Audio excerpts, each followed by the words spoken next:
ಸಾಮರ್ಥ್ಯ. ಈಗ ನಮಗೆ ಹೈಸ್ಕೂಲ್ಗೆ ಬರುವಂಥ ಮಕ್ಕಳಲ್ಲಿ ಈ ಕಲಿಕಾ ಹಬ್ಬಗಳನ್ನು ಮಕ್ಕಳನ್ನು ಗುರುತಿಸ್ಕೊಳ್ತಕ್ಕಂಥದ್ದು, ಯಾರು ಕಲಿಕೆಯಲ್ಲಿ ಹಿಂದುಳಿದಿದ್ದಾರೆ, ಕಲಿಕಾ ಸಾಮರ್ಥ್ಯವನ್ನು ಸರಿಯಾಗಿ ಪಡ್ಕೊಂಡಿಲ್ಲ, ಆ ವಿದ್ಯಾರ್ಥಿಗಳಿಗೆ ಆಕರ್ಷಕವಾಗಿ ಕಲಿಸ್ತಕ್ಕಂಥದ್ದು, ನೋಡಿ ಕಲಿತಕ್ಕಂಥದ್ದು, ಚಟುವಟಿಕೆಗಳ ಮೂಲಕ ಕಲಿಸ್ತಕ್ಕಂಥದ್ದು, ಮಕ್ಕಳಲ್ಲಿ ಕಲಿಕೆಯ ಬಗ್ಗೆ ಆಸಕ್ತಿಯನ್ನು ಮೂಡಿಸಿ ಅವರಲ್ಲಿ ಕಲಿಕೆಯ ಬಗ್ಗೆ ಹೆಚ್ಚಿನ ರೀತಿಯಲ್ಲಿ ಜ್ಞಾನವನ್ನು ಪಡ್ಕೊಳ್ತಕ್ಕಂಥದ್ದು.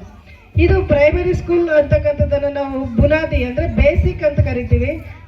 ಇಲ್ಲಿ ವಿದ್ಯಾರ್ಥಿಯನ್ನು ಕಲ್ತ್ಕೊಂಡ್ರೆ ಮುಂದೆ ಅವನು ಸಲೀಸಾಗಿ ಓದಿ ಮುಂದೆ ಒಳ್ಳೆ ವಿದ್ಯಾವಂತನಾಗ್ಬೋದು, ಒಳ್ಳೆ ನಾಗರಿಕರಾಗ್ಬೋದು, ಹಾಗೆ ಒಳ್ಳೆ ಪ್ರಜ್ಞಾವಂತ ವ್ಯಕ್ತಿ ಆಗಲಿಕ್ಕೆ ಅನುಕೂಲ ಆಗುತ್ತೆ.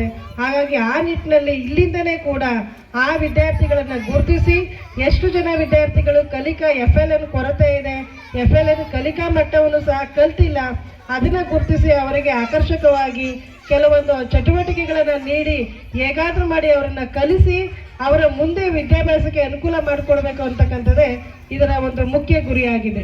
ಆ ಒಂದು ನಿಟ್ಟಿನಲ್ಲಿ ಸರ್ಕಾರ ಕಳೆದ ಸಾರಿಯಿಂದ